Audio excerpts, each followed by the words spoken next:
Hi class. I wanted to show you how to draw an eye, and I wanted to give you a demonstration of how I would go about it. I've set it up on my table. I want to talk about a couple things right now. When you're designing the eye, when you're putting the eye in the head and you're sinking it into your eye socket, you have to think about a couple things. There are 4 points I want you to consider when you're doing a design of an eye: tear duct, outer edge, peak high point, and a peak low point. Now, what you notice about the peak high point and the peak low point is they don't happen at the same point in the middle. The high point happens a little bit further forward, the low point a little bit further towards the back. Now, I've done this eye here for you already to give you an idea how to start one, and I start one here, and this is kind of like render a little bit so we can talk a little bit about some of the things that I'm considering as I draw it. I'm going to draw the third one down below. I want you to consider a couple things. One is the width of your lid. See it here and see it here. That's where the eyelashes are going to come from. They're actually going to sit in here as we go. So be aware of that.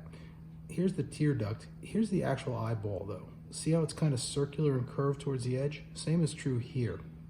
Now I'm going to draw one for a little bit, and I'm going to draw it frontal for you. I also drew a profile view for you to have a chance to look at. So if you see, the width of the lid is considerably larger than the eyeball itself. And if this were to close,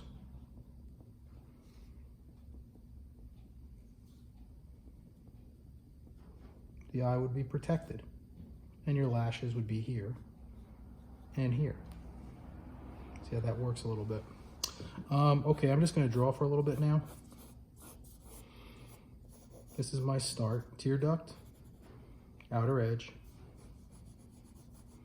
peak, peak. And think about where the eye sits in there.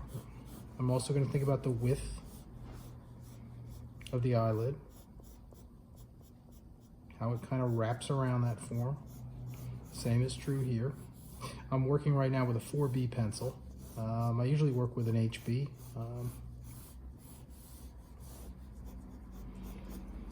So you have 1, 2, 3 lines to consider, okay? This plane here talks to me a little bit about the eyeball itself, and it's in shadow in this case. Maybe not the same shadow. I'm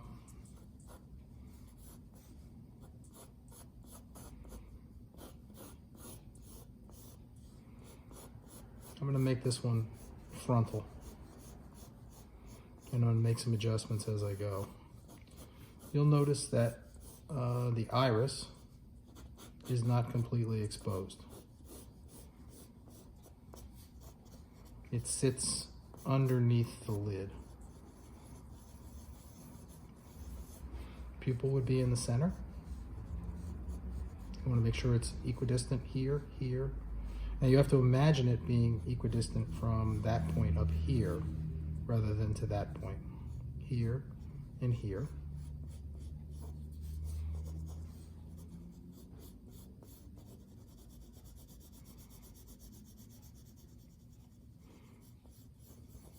The white of the eye, the sclera, is rounded. It's a round eyeball. You have to think about that when you are rendering it, and later as you shade it. Remember, the eyelid will cast a shadow.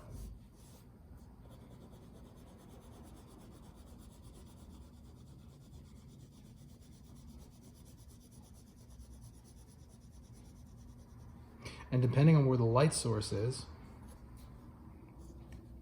one side of the sclera will be lighter than the other. If the light's coming from here, this will remain light while this will be more in shadow. And if it's the opposite, if it's coming from here, this would remain lighter, this would be more in shadow. I'm going to switch my pencil out now. I'm going to go to my HB. And I'm going to draw on it a little bit more, but now I'm going to start to round it off a little. So I'm using hatching.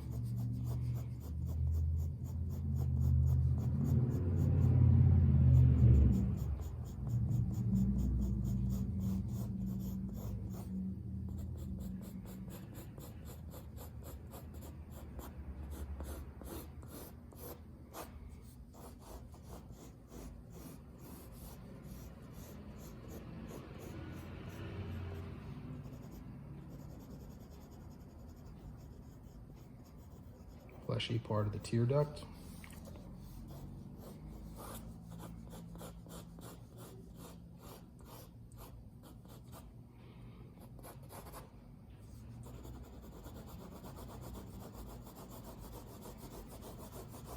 Now the iris is colored.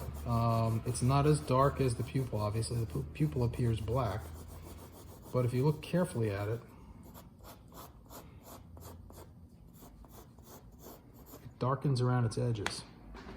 I'm going to switch to a 5B pencil and show you how to do that. This is a 5B, it's a little bit softer.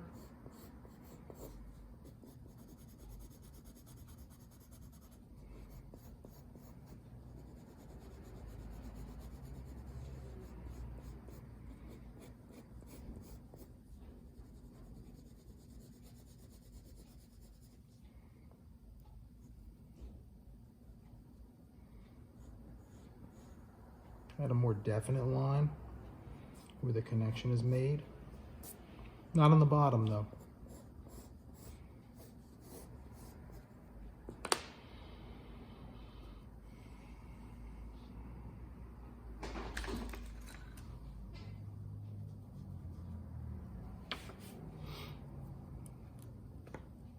I'm going to clean some of this out, give you a better chance to see it.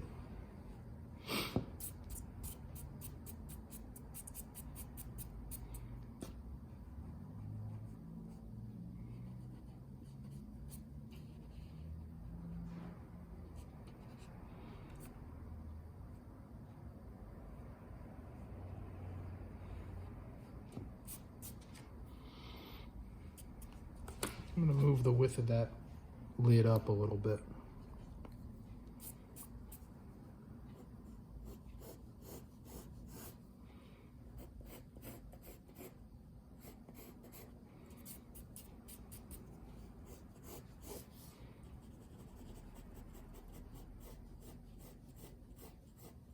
Look at how I hatch it.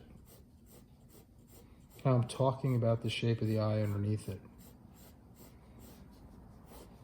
Curving it a little bit. I'm almost acting as if the eye was exposed. And I'm just shading it.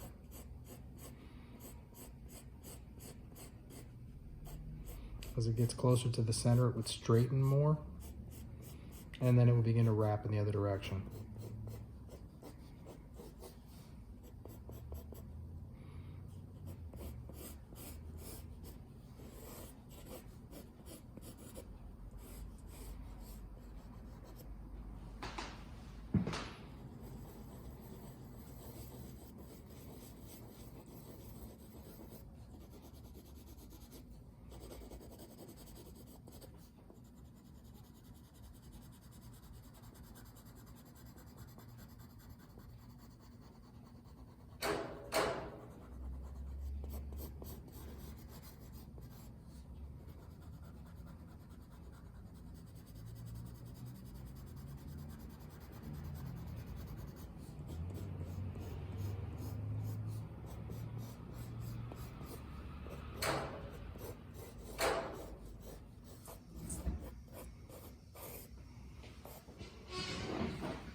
Taking a lighter pencil,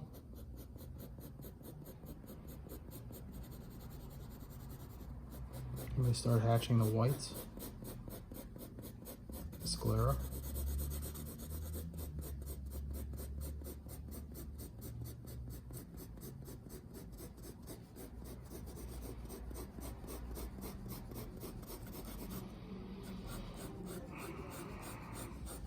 I draw directly over some of the marks that I've made before. The reason I do this is it's just going to darken it. It's still valid. So if I thought something was in shadow,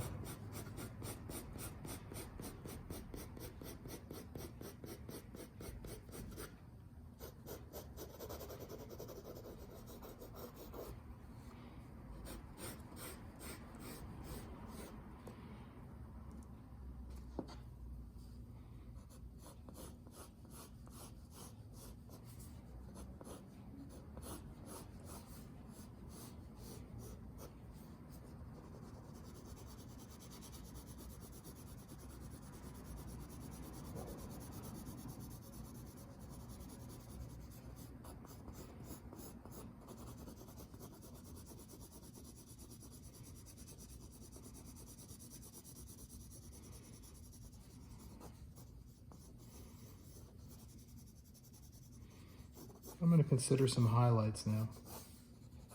So if I'm going to put a highlight here, that means on this side,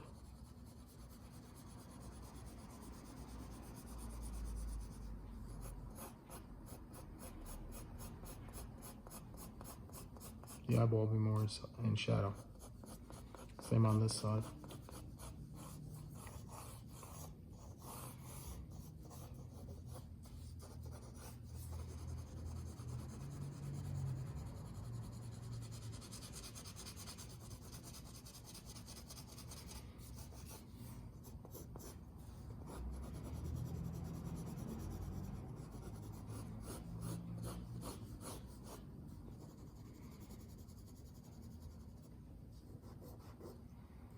I know I tell you never to use your fingers, but sometimes it's the best tool you got.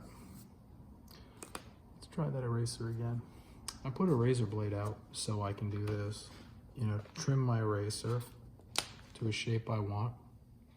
So I can go in and get a little bit of the graphite, move it around a little bit.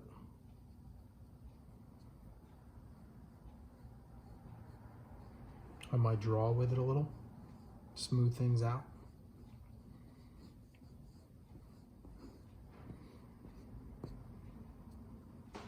If a kneaded eraser, if I want to go fishing for a highlight, I might use that too. A way of getting at it without leaving a grit. It'll also pick up some of the eraser shavings without really disturbing it. I mean, if you rub it, it's going to disturb it, but if you just grab it, it doesn't.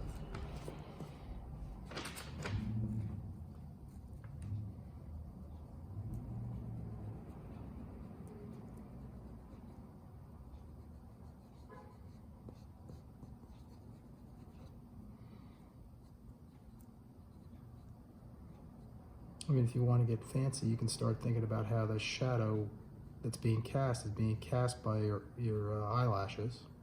So they would cast a very specific type of shadow. And it would wrap around the eye a little bit.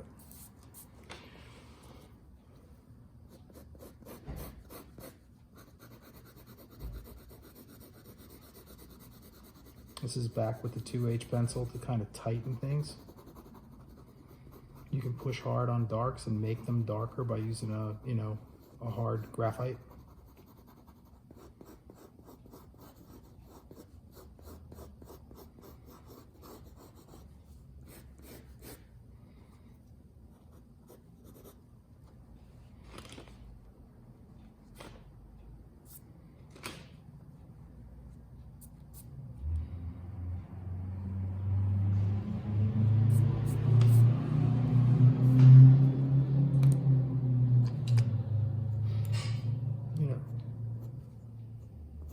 Don't overdo it with the lashes. Leave some space. As they move away from you, think about where they're starting, where they're ending. Same is true along the bottom.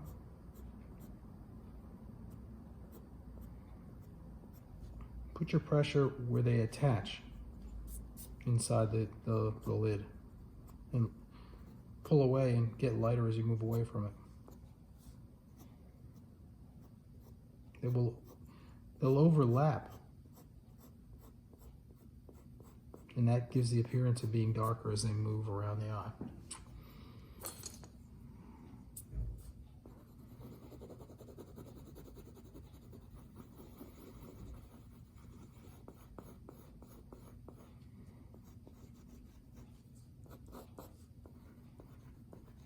There's a little bit of a design in the iris I might go get. There also might be a little bit of a highlight around the edge.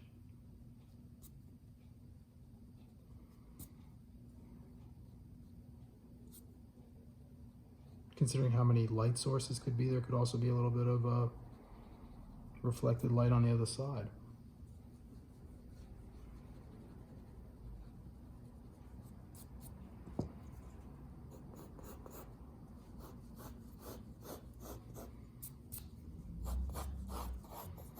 So think about it. This is what I'm trying to put in here, a circle.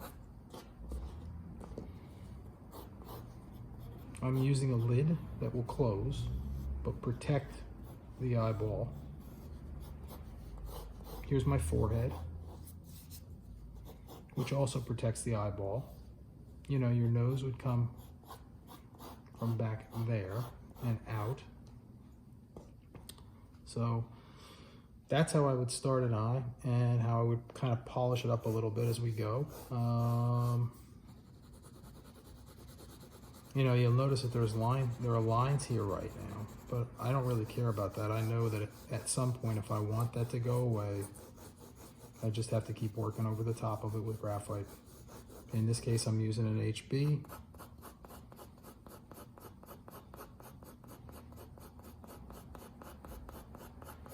Make consistent strokes. Consider this. Here's the top, here's the bottom. Make your strokes the same direction as that plane.